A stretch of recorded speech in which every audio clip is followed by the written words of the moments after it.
Shalom, apa kabar sahabat Lentera Hati yang dikasihi Tuhan? Kiranya damai sejahtera, sukacita, kesehatan, dan berkat yang dari Tuhan senantiasa melimpah atas diri sahabat semua. Sahabat, mari kita bersama-sama sejenak belajar tentang firman Tuhan, yakni lebih baik orang miskin. Sebelumnya mari kita berdoa terlebih dahulu. Tuhan, terima kasih.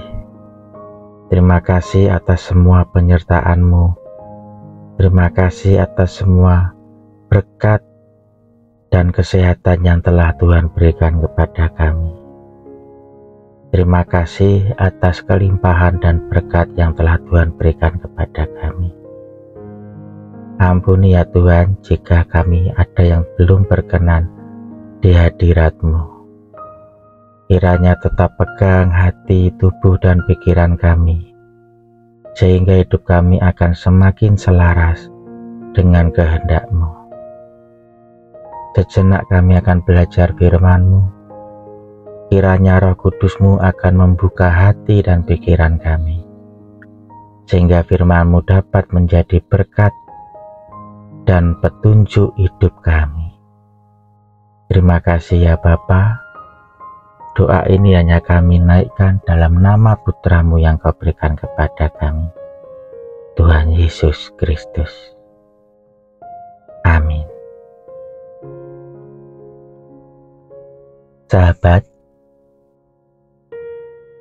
Kitab Amsal 19 ayat 1 tertulis demikian.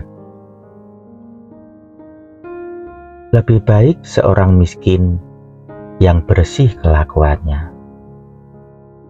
daripada seorang yang serong, bibirnya lagi juga bebal. Sahabat,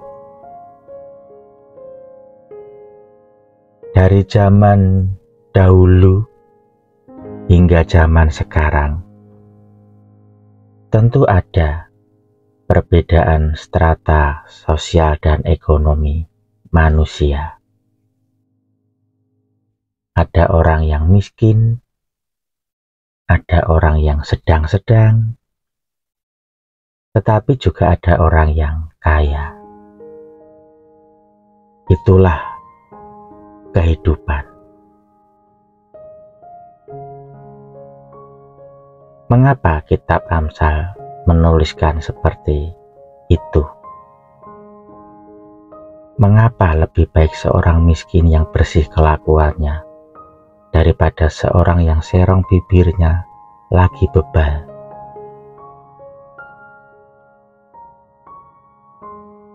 Di sini tidak disebutkan orang kaya, tetapi dengan penyebutan orang miskin, tentu lawanannya adalah orang kaya atau orang yang tidak miskin. Dalam hidup ini, kita akan mengalami masa lalu yang telah kita lewati, masa sekarang yang sedang kita alami, namun juga masa depan yang akan kita alami. Semua pasti saling terkait.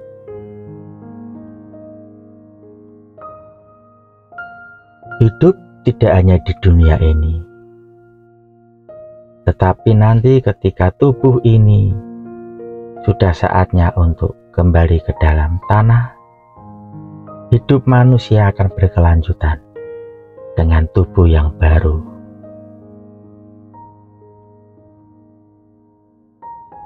Amsal sudah mengingatkan kepada kita bahwa bersih kelakuan itu perlu. Bersih kelakuan diawali dari bersih hati, bersih pikiran. kejujuran. Ada pepatah Jawa yang berkata, orang jujur itu ajur. Tetapi ada pula yang berkata, orang jujur itu mujur. Kejujuran seringkali diperhadapkan pada tantangan-tantangan yang harus dihadapi. Dengan berbuat jujur secara materi mungkin akan berdampak pada lebih sedikit dibandingkan dengan berbuat bohong demi mendapatkan materi yang lebih. Tetapi apakah materi itu dapat membuat kita bahagia, damai sejahtera? Jangan lupa sahabat, bahwa manusia itu memiliki hati nurani. Hati nurani adalah suara manusia yang paling dalam dan jujur. Ketika kita berbuat jujur ataupun berbuat bohong, hati nurani akan berkata kepada kita bahwa kita telah berbuat jujur atau berbuat bohong. Dampak dari ketidakjujuran ataupun kejujuran akan kita rasakan pada diri sendiri. Rasa bahagia yang berbeda. Hidup dalam kejujuran atau hidup dalam kebohongan akan memiliki rasa bahagia yang berbeda. Dan kitab Amsal berkata, lebih baik seorang miskin yang bersih kelakuannya daripada seorang yang serong bibirnya lagi bebal. Lebih baik orang yang jujur namun miskin secara materi. Ia akan merasakan damai sejahtera yang lebih, dan ia akan berdampak positif bagi orang-orang di sekitar dan lingkungannya. Orang yang suka berbuat bohong, apalagi juga bersikap bebal, sulit untuk diajar. Hidupnya tidak akan pernah merasakan damai sejahtera yang sesungguhnya.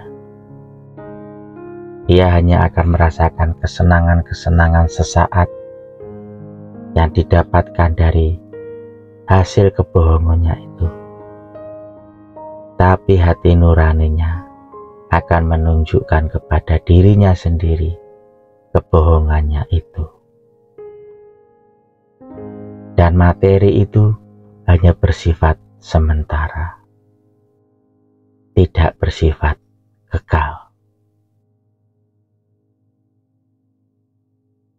Mari sahabat, kita hidup jujur dalam kebenaran, agar kita mendapatkan damai sejahtera dan kebahagiaan yang sejati.